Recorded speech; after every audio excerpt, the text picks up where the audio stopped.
I want to just say a minute and dedicate this class to the Leilu Nishmat, my grandma, who unfortunately we lost this past week, my grandma Janice, my namesake, who's her namesake.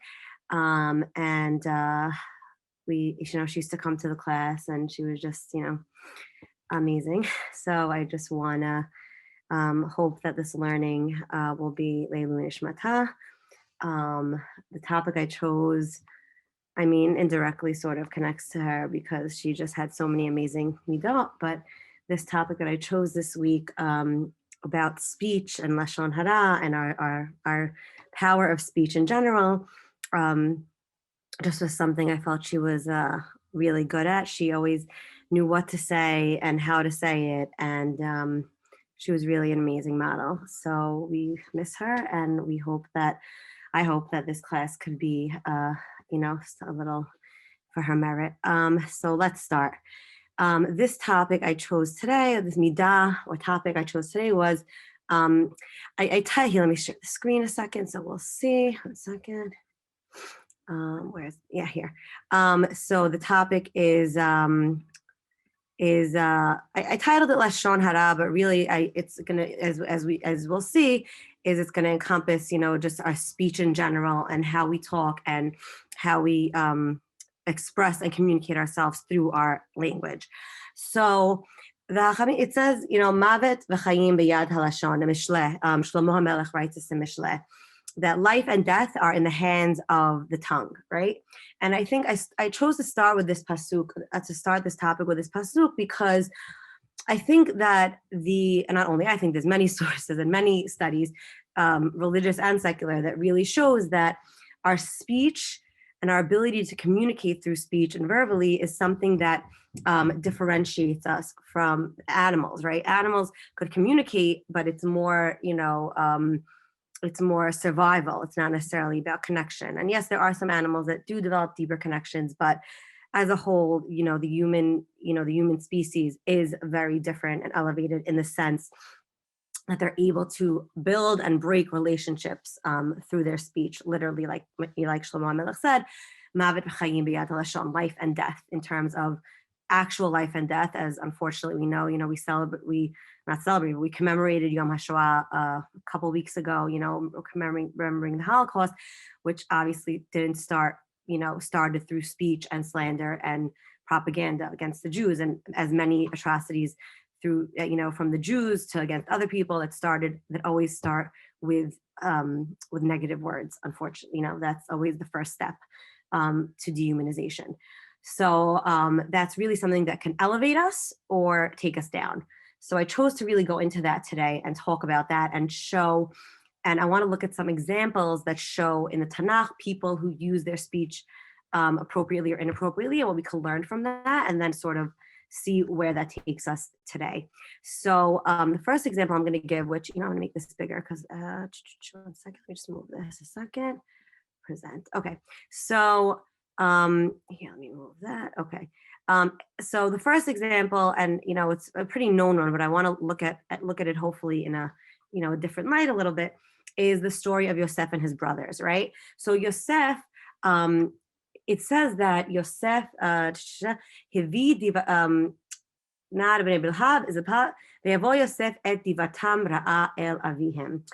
it says Yosef brought the bad words, literally divatam ra'ah, the bad words to his father about what his brothers were doing.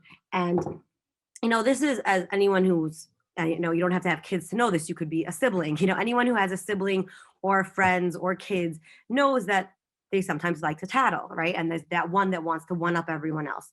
So this does happen. However, it seems through the pasuk that this was part of Yosef's character, that he was always needing to tattle and tell his father what his brothers did wrong, and how much, could read into that even deeper, how much better he was, let's say. And this caused his brothers to hate him.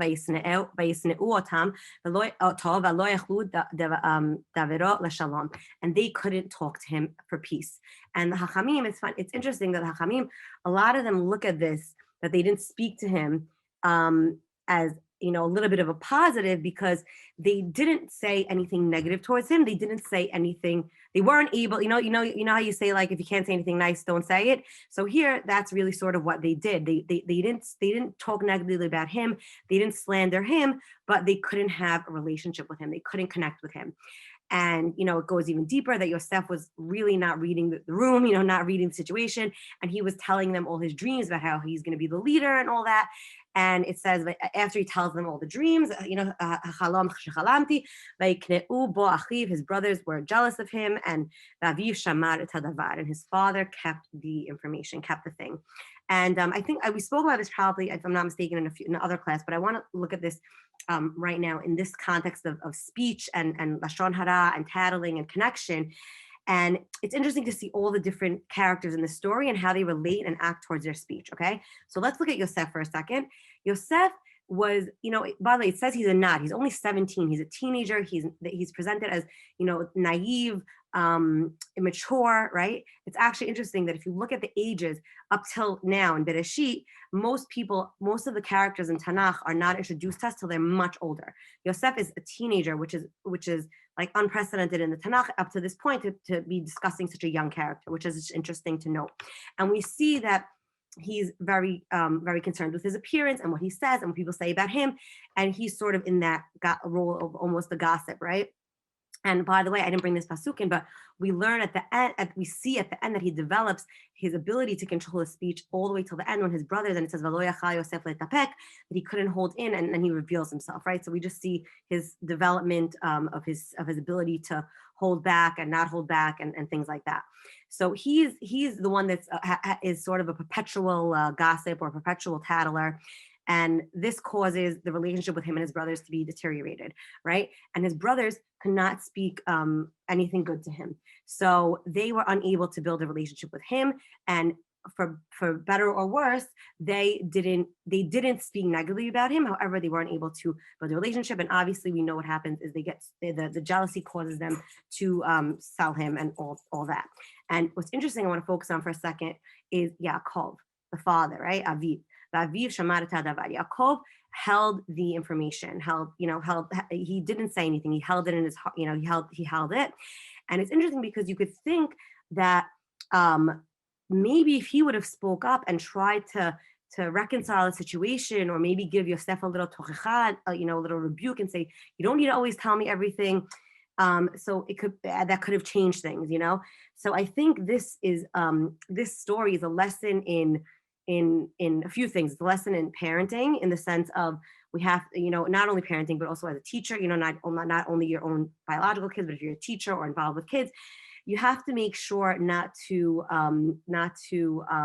allow the situation to be for where a kid's going to be that, that teacher's pet tattler, I always, telling on everyone and things like that, because that leads to a lot of problems in the family, a lot of problems in the classroom, obviously. And we have to make sure that every child is able to feel special and unique in their own right, so they don't feel the need to put others down, right? And to help foster those relationships within the family or within the classroom, so that we're not causing alienation between them. I think that's very important. And also to realize as a human being and interpersonal relationships is to know when and how to say things.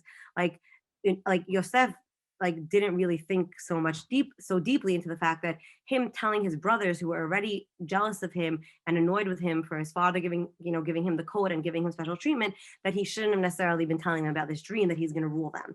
So, to sort of realize when and how to say certain things, right? Or not to say certain things, some things that don't need to be said, obviously.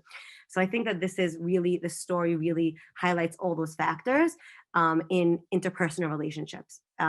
Because a lot of times also we feel like we need to tell someone something, then we have to step back a minute and say, what is my need to tell this person? Is this for my own ego, or is it that they really necessarily need to know this? It'll benefit them or benefit our relationship. And if the answer is it's going to feed my ego, then I don't need to tell them. If the answer is that it's going to benefit our relationship, make us closer, give them information they need to know, then by all means tell them, right? So we have to sort of do that mental check. And this is why I said I titled the class Lashon Hara, but it's more than that. It's about just speech in general, because it cannot necessarily be something bad. Like you might want to share something positive with someone, but it might not be the right time or moment to tell them, So you also have to, be empathetic and think about how and when to share certain things.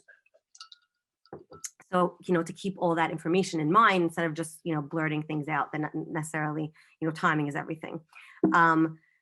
So now I want to go to also a little bit like that. We're gonna not also, but we're gonna see a different example that will expand on these ideas. Is the example of Miriam and Aharon, Moshe's siblings, when they're talking about Miriam tells Aharon about, it says al odot ha'isha hakushit, about the isha hakushit, the Kushi woman, asher lakach ki isha kushit lakach. And it starts off that she's telling something we don't even know what it is, which is interesting. The Torah doesn't even bring out what she actually said. The Torah is not adding to this Lashon Hara to make it public to us, the readers, generations later. And she says it says just that she said something about the Isha Kushit. Many commentators say what it was and expand on it and what could she have said, but that's not really the point now, because we're going to talk about a different aspect of this, but that's interesting to look into anyway. But I'm not going to go into that right now. But she's talking about the Isha Kushit, and then it says, what does she say after? That's the opening of her conversation with Aharon, and then she says after whatever she says about the Isha Kushit, she says Vayimru harak ach b'Moshe diber Hashem halo gam banu diber vayishma Hashem, and it says what Moshe is the only one who talks to God. We also talk to God. We're also Nevi'im. And then God hears this, and we'll see his reaction in a second.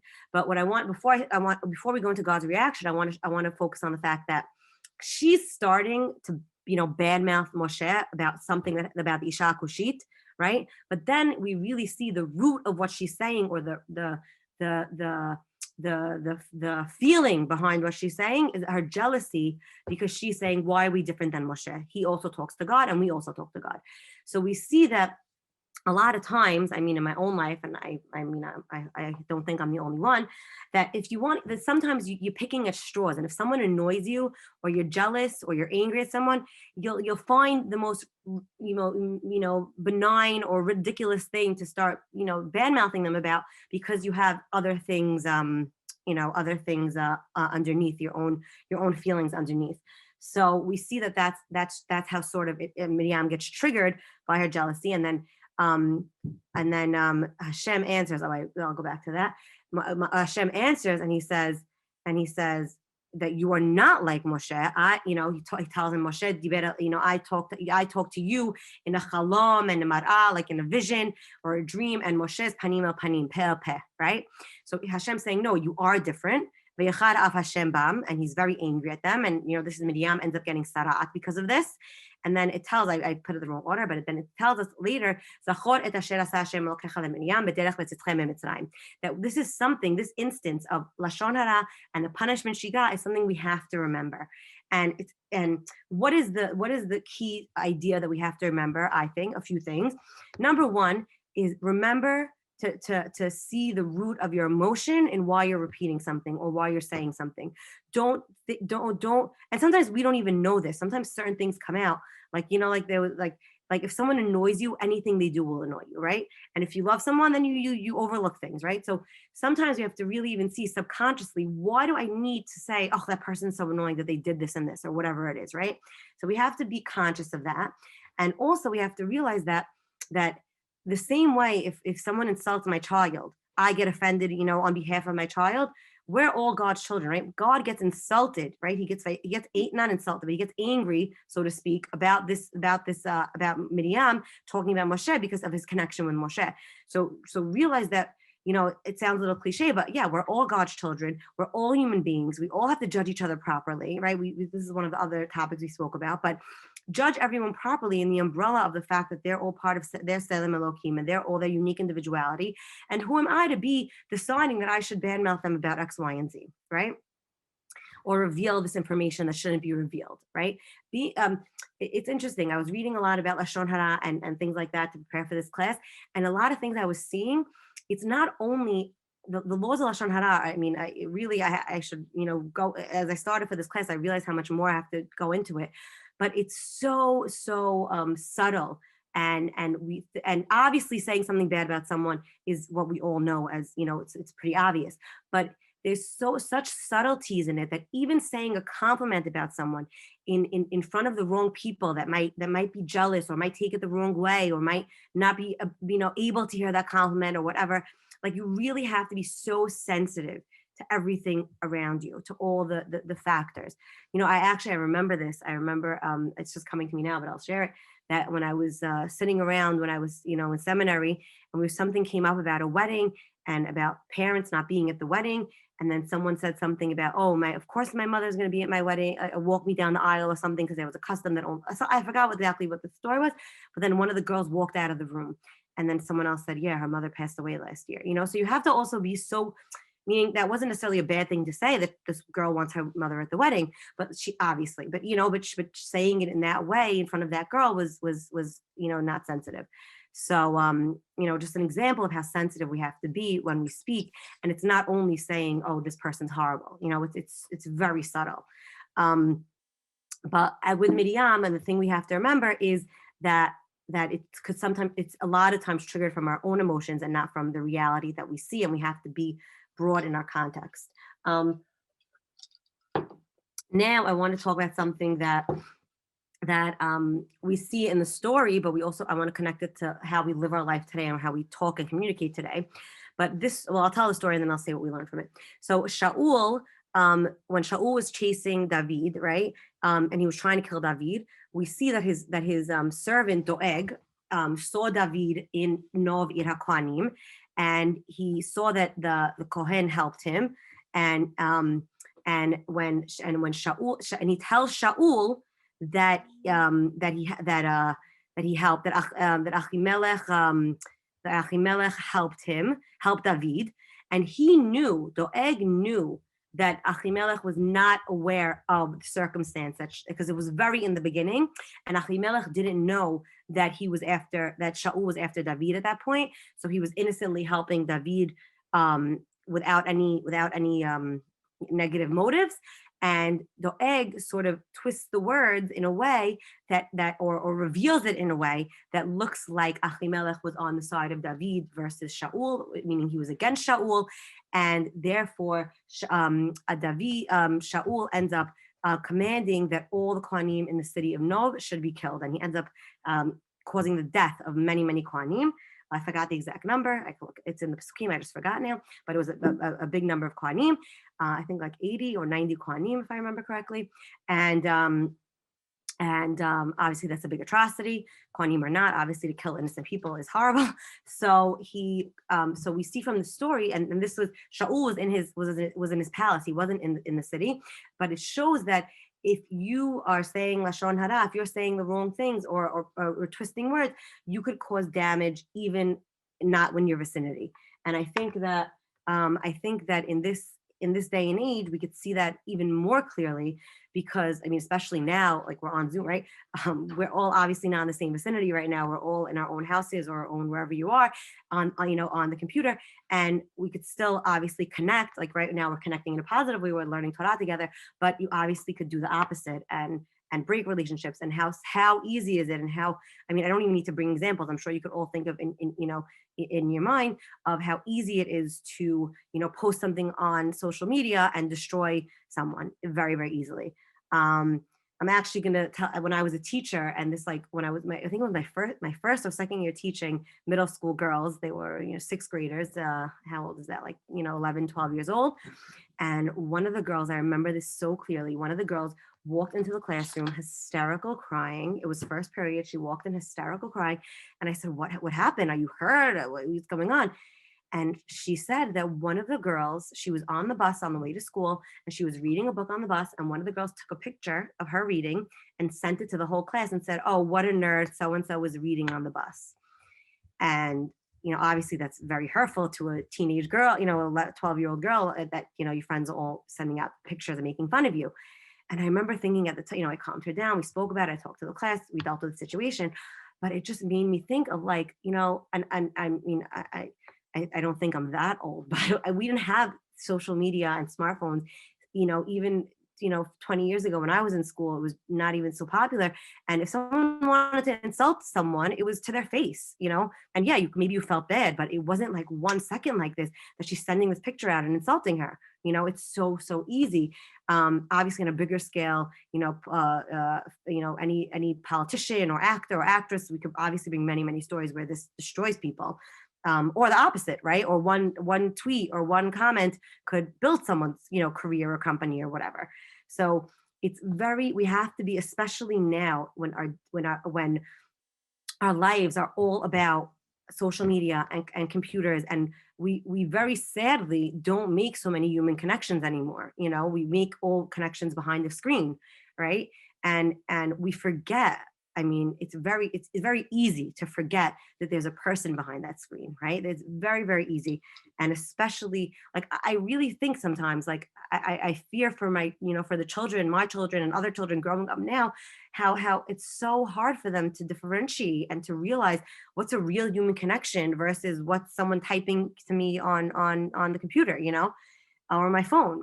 So it's something that we have to really focus on, and with ourselves, with our children, with people around us, of really building. And I'm not saying, of course, you could build authentic connections and authentic relationships online. I'm saying, like, but through talking. Like, thank God we have these these applications and things, because the past year and a half we've all been pretty isolated. Like, I've been so far from my family, and my kids still FaceTime my parents all the time. So it's a blessing, obviously, and we could use it for good, but we have to also be very careful with how we use it. And we see here, even before social media with Shaul and Doeg, how you could cause such damage even if you're far away, and even the more so now. So we really need to use it for connection. Like, I remember using it for a connection and not for breaking relationships, obviously.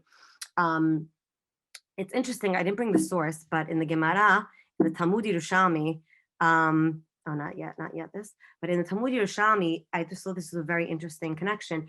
Was they connect, or they compare Lashon Hara to an arrow, like an arrow, like an archer's arrow. And I just found this very interesting little tidbit, but they called it an arrow, and there's a few reasons of why it's connected to an arrow. So one of them, and I think all these reasons shows us how powerful it is, that it's not like a sword that you have to be close to someone to injure them or to kill them, right? An arrow you could shoot from far and get the person, right? In the ancient warfare, archers were the snipers, right? They were able to kill people from very far. So you're able to do damage from a huge vantage point. Also, with an arrow, there's no turning back. If you're fighting and you have a sword up to someone's throat, they could beg for their life, and maybe you could give them mercy. But with an arrow, once you release that arrow, there's no way to stop it. That it's getting to that person, So we have to realize that hold on a second. We have to realize that the effects of what we say, there's no turning back from what we say. Once it's out there in the world, once we post that post or we say that sentence, there's no way to retract it, right? There's no way we could ever take back those words. And also, the person can't defend themselves, right? It's not like they could fight back when they're far. And so the same, when we speak and we say something about a person, they can't defend themselves. They're not there to defend themselves. And I'm sure, I don't know. I mean, it's a very famous story about the Chavetz Chaim. I think it was that he says that someone said Lashon Hara, and he says, "Can I? I want to about the rabbi," and he says, "I want to repent. I want to do tshuva." And he says, "Okay, before you do tshuva, go open a pillowcase and throw the pillows, the feathers out the window." He says, "Okay." He says, "Come back to me." Now he comes back to him and he says, "Okay, what do you want me to do? I'm sorry for what I said." And he goes, "Now go collect all the feathers, right?" And he says, "It's impossible. I can't do it. They all went around the wind." He goes, "Exactly. So the same way, whatever you said about me, all of a sudden now it's all out. You can't go to every person and correct what you said. It's the same with our words. We're not able to do that. Once it's out there, it's out there. There's no way, even if you send a retraction or whatever, the people's views have been changed. Feelings have been changed, unfortunately, right?" And the Rambam also says that he calls people that speak Lashon Hara, he calls them like they're like spies. Why? Because they present one face and then they really are another, right? Someone who's speaking negatively about someone, to their face might be positive and might be nice, but really they're skewing the words and they take things out of context, right? That's the big thing, positive or negative. You could take something out of context, and this all leads, by the way, that here I want to put the arur, and then it talks about in Devarim, yes, in Devarim, when it talks about the curse, the klalot and the brachot, one of them is arur makera eho beseter, and who curse is the one who hits his friend or hurts his friend in secret. So this could be, someone who obviously physically will go secretly physically hurt the friend, but it also a lot of the mefashim say that this is connected to evil speech, that you're secretly hurting your friend, behind his back, and something that we have to think about is using our judgment, using our mind, right? And opening our mind and trying to see if we're going to talk negatively about someone, we should think before we do, and not only not talk negatively, that's obviously the first level, but also try to think of a positive thing about that person, because it's very hard to believe unless the person's really evil, which is unlikely, that people are really full evil. But most people, even if they annoy you or even if they get under your skin, you could find something positive about them, right? You could try to think about a way they helped you, or even if they did something nice to someone else, they're not an evil person for the most part. Most people in the world are not evil people. So try to think about any positive thing and then say, okay, they're not completely evil. I don't need to share this piece of information about them to make someone think badly about them. They have positivity about them. And if you can't think of something good about them, then you're probably more likely than not, it has something to do with you and your perception and your worldview and your negativity or jealousy or envy that you need to work on in viewing that person or other people, right? And this is what it talks about sinat chinam, right? A lot of times people will say, oh, it's not sinat chinam, baseless hatred. It's not sinat chinam. I have a reason to hate him. He did this or she did that, right? But in reality, a lot of times these justifications are just that, justifications for hating. And it really is chinam. It really is not a real reason to hate someone, even if they, unless, like I said, which is unlikely, if someone's really, really evil. So, and this causes alienation, right? When we speak Lashon Hara, we're alienated, we're causing alienation and breaking up of relationships on two levels. We're causing, obviously, the more obvious one is the alienation of the person speaking and the person they're speaking about, right? Because you're not going to want to build a connection with that person. If you hear now that I'm talking negatively about you, we're not going to be friends anymore, right? Or you're going to be mad at me and so on. So obviously that's the most obvious and basic alienation.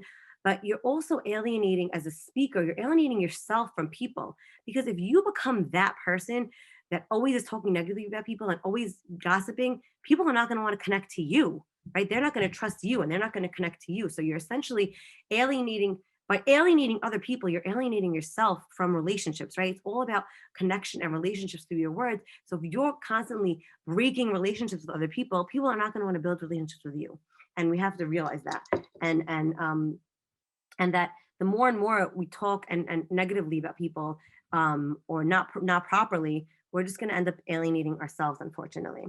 So this is something we really have to focus on. So I want to talk about for a second, which is interesting, is why the Torah, then does the Torah tell us negative things about certain characters in the Torah, right? There's stories, and I'll bring in a couple, of great people in the Torah that did bad things. And the question could be, why did the Torah just not tell us this, right? Why are they writing this down, this seeming Lashon Hara about this person for generations? So the blanket answer I'm going to say, and then we'll go into a few examples, is that these stories and this action of the person, I'll say a few reasons. Is one is that it's teaching us how to act, right? It's giving us a lesson. And it's also teaching us that if this person, we'll see, like Moshe and David, who I'm going to bring for examples, failed, but they were able to do teshuvah, then even me, like I could fail and do teshuvah, right? And also, if this great person, Moshe, David, the Sadiqim, they sinned, so I shouldn't think too highly of myself that I'm so perfect. They sinned and they failed and they had to build themselves up again and do teshuvah. So me, don't be so confident in myself that I'm so perfect, and to always be checking myself that I'm acting appropriately. So let's look at the story about Moshe that I wanted to bring in was when he hits the rock, we see that he was very angry, right? He calls them Shemuna Hamorim. Listen, you rebellious people. He insults them, and then he hits the rock, and then God says, because of this, because of your anger, and you didn't sanctify my name. Now you can't. He gets punished by not going into Eretz Israel, right? So we see that even Moshe, the greatest of the leaders, he was fallible, and he had his issues with his anger, and that caused him the inability to enter Israel. We too have to learn about controlling our anger and not feeling like we're so perfect. And with David, when David Hamelech takes Bathsheba, and he shouldn't have taken Bathsheba and been with her, we see that even a great Sadiq like David, two things. We see that he don't be too confident in yourself, but also we see after that he does an amazing tshuva, and he is able to come back to God despite his sin. So also to give us hope that even if we do something bad, we should always use the power of tshuva in connection with God to connect to Him. And also we see with I didn't bring it, but in the Gemara it has a lot of examples about Shammai, right? Hillel and Shammai. So Shammai, it always talks about how he had a very big temper, and how people that wanted to come and convert to Judaism and connect to Yahadut, they always were pushed away from him. But Hillel brought them in with his kindness. So we see that if you want to build relationships, not only obviously to connect people to religion, but to connect people in general, it should be done through kindness and patience, and not with a temper, obviously. Also, I want to bring in now a different topic, but connected to this is this doesn't mean, right, we shouldn't be involved in gossip. We shouldn't be breaking relationships through talking badly about people or poorly about people. However, we can't be naive, and we can't be stupid, and we have to see what's in front of us. What do I mean by that? If you hear a rumor that's not justifiable, that's logical, or that makes sense, or that seems that you need to look into, don't just brush it off. Deal with the problem. What do I mean? I'll bring two examples from Tanach. Eli, right, the Kohen, he heard that his sons Hofni and Pinchas were doing terrible things in the Mishkan, and it was causing people to hate worshiping God and not coming to the Mishkan. And Eli hears this, and he doesn't ignore it. He rebukes his sons, and he tells them, "You can't do this. This is not good." And in the end, they didn't do shuvah, and they got punished. But he tried to rebuke them and help them come back to the right way. Another story is in the Nevi'im with Gedaliah. So Gedaliah was the leader under the Romans after the destruction. Not the Romans, what am I saying? The leader under the Babylonians, if I'm not mistaken. He was the leader. And he was Jewish, but they put him as a governor. And a lot of people thought this was good because there were still Jews ruling in Israel, in top positions. But there was a person, Ishmael ben Netanya, who wanted to kill him because he didn't want him to be leading the people. And then Yochanan told Gedaliah this, and he said, "No, I don't believe you, and I'm not going to take what you say about Ishmael." And because even though it made sense and it was from a valued source, he didn't believe him. And in the end, he ended up rebelling and killing Gedaliah, and we still fast on some Gedaliah because of this, because it lost the autonomy. And it was the final, loss of autonomy in Eretz Israel. So what I'm saying about these two terms is don't be naive. Use your judgment, obviously, but still use it in, don't be a gossip, and don't be someone that this is part of your habits. But if it comes up and this is something that you need to deal with, then deal with it. By the way, something very interesting in terms of children and educating children about this, because when you have young children, right, you want them, to be able to come tell you everything. You're their security, as the parent or the teacher, and you want them to feel confident to come talk to you. So, and a lot of times, little kids will tattle and will say, my friend did this, or my brother did that, or my sister did this, right? And in the beginning, the main goal is that we have connection with them. So they feel they have trust, right? They have trust and security in the caregiver or the teacher or whoever it is. However, as they get older, we have to slowly, we have to teach them what's appropriate to say and what's not appropriate to say, and how to guard their words and how to be, filter. So I think that that's, a very important job of of an educator or a parent, is to slow, and it's not easy because it's slowly, very subtly changing as as either child matures, as the situation changes, that we really have to be conscious of that, of the child, of the relationship we have with the child. Do they know we could trust them?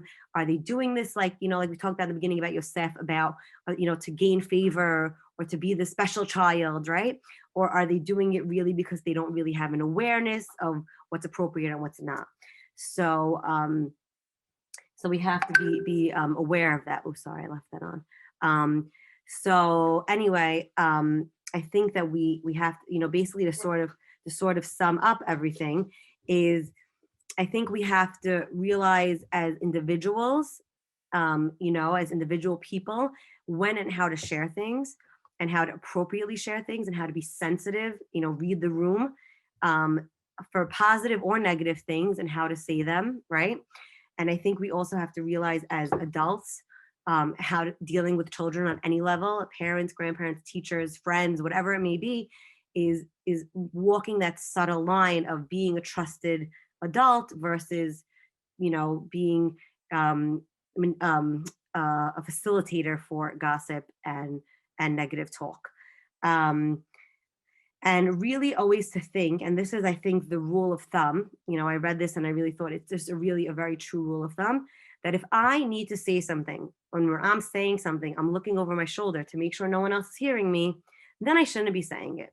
Because in reality, something I'm saying, unless it really shouldn't be, that I shouldn't be scared that if someone hears it, they're going to be mad at me or they're going to be offended, because then I shouldn't be saying it. Then simple as that, right? Um, and we have a big power, like we said in the beginning, Chaim ve'amavet, and we have the ability to build and break relationships and build and break lives, right? And I think that, I didn't want to go into it too much in this class, but if you like, even just looking in the news about all the, anti-Semitism that's going on, I didn't really want to go into, talk about it so much, but this is what's going on because of what people say and what people believe about Jews and their surrounding, because of the negative speech and the negative agendas they have. So we have to really realize that, as unfortunately being victims of that a lot of times, to not be facilitators of that within our own families, communities, Judaism. I'm just going to end with one story, that during the Roman rebellion, the city was sieged, Jerusalem was sieged, and they had a lot of food in storehouses. They could have survived the siege for a decent amount of time. However, there was a group of people that wanted everyone to fight back and not just wait it out. So they burned their own storehouse, food storage houses, to cause the people to fight back. However, the Romans, they were not able to win the Romans, and therefore everyone ended up, not everyone, but a lot of people ended up starving and dying that didn't need to starve and die because of their own internal conflicts. So to realize that what we say and do affects not only, it could affect things on a micro level, but on a macro level and a micro level, and out of the community and into our own families, and to just realize that we have this power of our speech, and that we should really use it appropriately, to build and not break. So thank you, and good to be here, and I hope to see you next week. Have a good day. Good night.